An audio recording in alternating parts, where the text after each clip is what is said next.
You step into a narrow street near the Palais Royal just after dawn. The cobblestones are slick with something you don't want to examine too closely. Above you, buildings lean so far inward that neighbors on opposite sides could almost shake hands from their windows. The air carries the smell of fresh bread from a bakery somewhere nearby, mixing with the acrid tang of tanneries and the sour sweetness of wine spilling from a tavern that never quite closed. A water carrier passes, wooden buckets swinging from a yoke across his shoulders. His footsteps echo off stone walls that haven't seen sunlight in hours. This is Paris in the 1700s, and it feels alive in a way that's both exhilarating and overwhelming. But Paris in this century is two cities existing in the same space. In the grand salons of the Faubourg Saint-Antoine, philosophers debate reason and liberty over fine wine. In the workshops of the Faubourg Saint-Antoine, furniture makers and clockmakers craft objects of extraordinary precision. And just streets away, in districts the wealthy never visit, families live 10 to a room in buildings that should have been condemned decades ago. The same city, the same moment, entirely different worlds. Using AI reconstruction technology to analyze period paintings and engravings, we can see how these worlds coexisted, collided, and ultimately transformed into revolution. This is Paris, before everything changed. The Seine is Paris's main artery, and it never stops moving. Flat-bottomed boats called bateaux mouches carry timber, coal, wine barrels, and grain. Washerwomen work in wooden structures built out over the water, their arms moving in rhythm as they beat clothes against stone. The Pont Neuf, despite its name meaning new bridge, is over a century old by now, and crowded from dawn until well after dark. Merchants set up stalls directly on the bridge, selling everything from second-hand books to roasted chestnuts. Street performers juggle, pickpockets work the crowds, and beneath it all, the Seine flows dark and slow, carrying everything the city discards downstream. By mid-morning, Les Halles is in full chaos. This is where Paris feeds itself. Farmers arrive before sunrise with carts loaded with vegetables, cheese, live chickens tied by their feet. Fishmongers shout over each other, their stalls arranged in rows that stretch for blocks. The noise is constant, layered, the cluck of poultry, the scrape of wooden crates on cobblestones, the rapid-fire negotiations between sellers and buyers. Women in working-class dress move through the crowd with baskets, calculating prices, comparing quality. The ground is slick with vegetable scraps and fish scales. This isn't picturesque, it's practical, vital, and relentless. Cross to the left bank and the atmosphere shifts entirely. The Faubourg Saint-Germain is where old nobility built their hôtels particuliers, private mansions set back from the street behind wrought iron gates. Inside these walls, life operates on a different rhythm. Servants move silently through corridors. Carriages arrive carrying visitors for afternoon salons, where the conversation turns to Voltaire's latest pamphlet or Rousseau's theories on education. The rooms are filled with light, high ceilings, parquet floors that gleam. But the gates stay locked.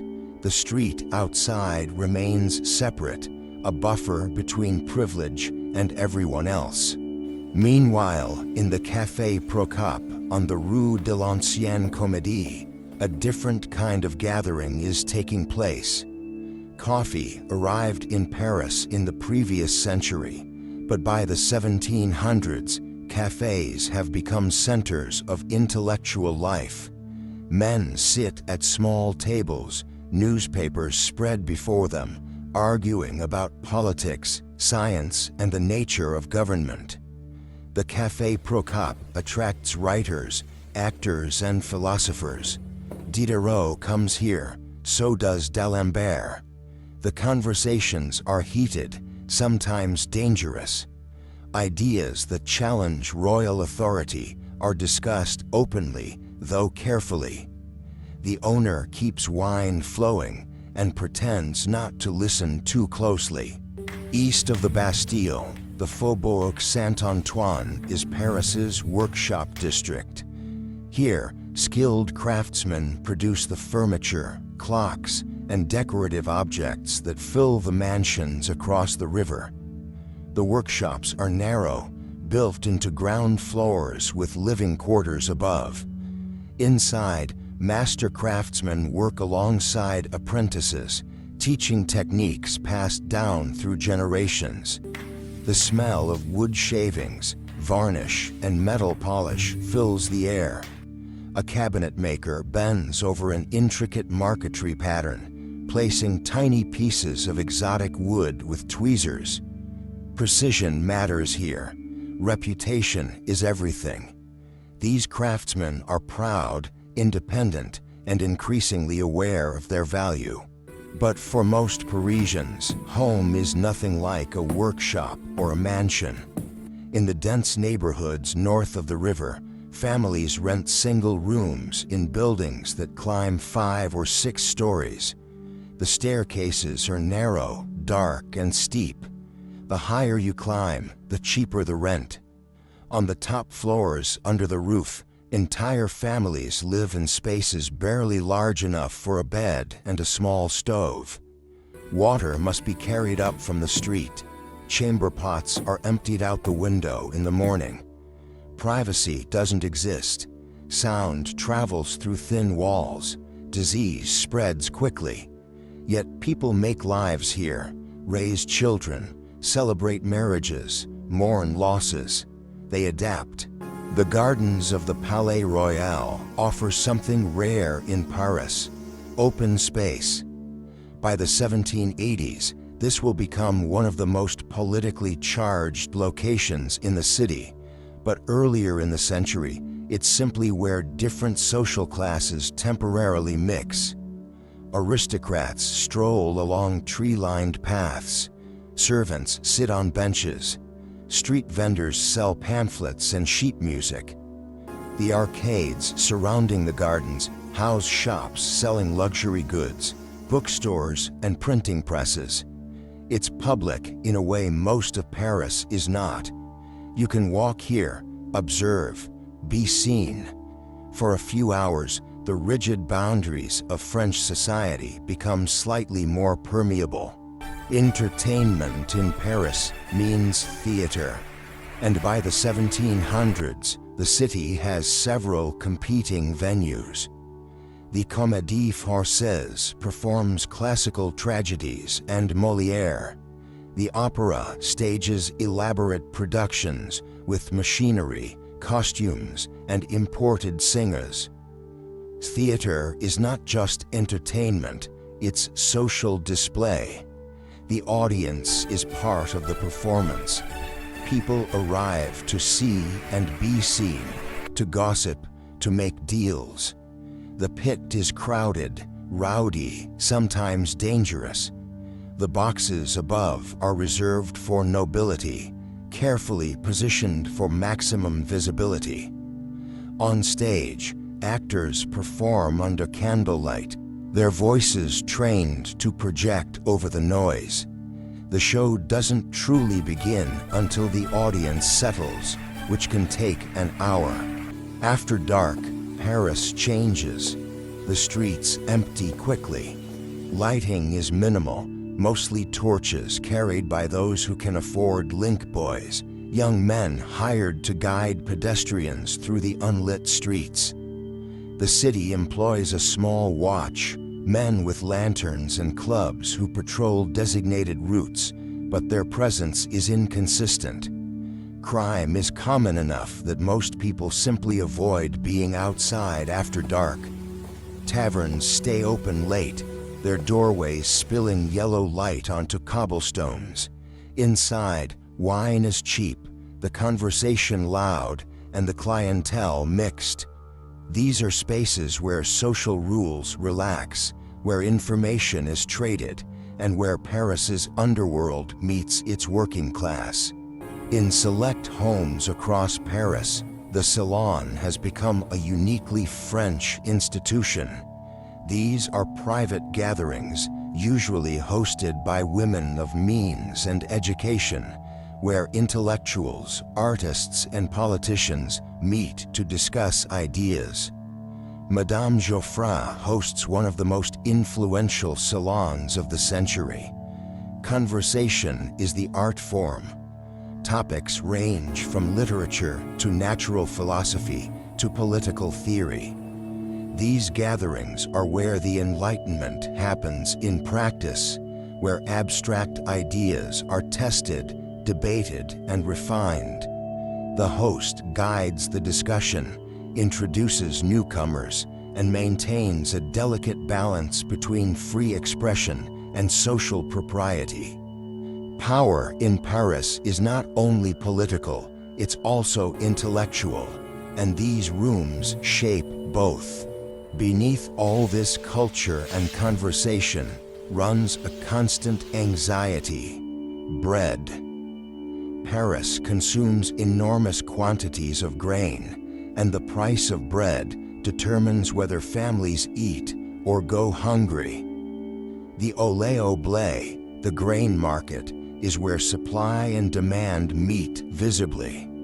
Merchants inspect sacks of wheat, negotiating prices that will ripple through the entire city. When harvests fail, prices spike, riots follow.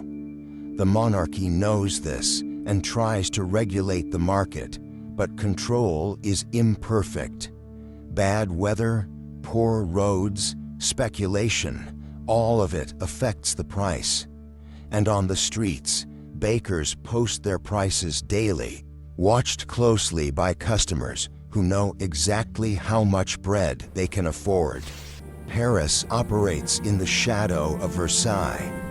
The court sits 15 miles away, yet its influence reaches into every corner of the capital. Aristocrats maintain homes in Paris, but spend much of their time at Versailles seeking royal favor. The king's decisions about taxes, appointments, and policy are made there, then implemented here. Parisians watch Versailles closely, aware that their lives depend on the whims of a court that rarely considers them. The distance between Paris and Versailles is not just geographic, it's cultural. Versailles is formal, controlled, ritualized. Paris is chaotic, commercial, and increasingly restless. This tension will define the end of the century. Information in Paris moves through print. By the 1700s, the city has dozens of print shops producing books, pamphlets, newspapers, and engravings. Some operate legally with royal approval. Others work underground, printing banned texts that criticize the church, the monarchy, or social inequality. The police know this and conduct occasional raids, but the trade continues. Enlightenment ideas spread through printed words, passed from hand to hand, read aloud in cafés and workshops. Literacy is rising, and with it, a reading public that's increasingly engaged with ideas that challenge authority. Print shops are small, ink-stained spaces where the future is being typeset, one page at a time. Religion is woven into daily life, though its grip is loosening. Church bells mark the hours. Saints' days structure the calendar. Most Parisians attend Mass, at least occasionally.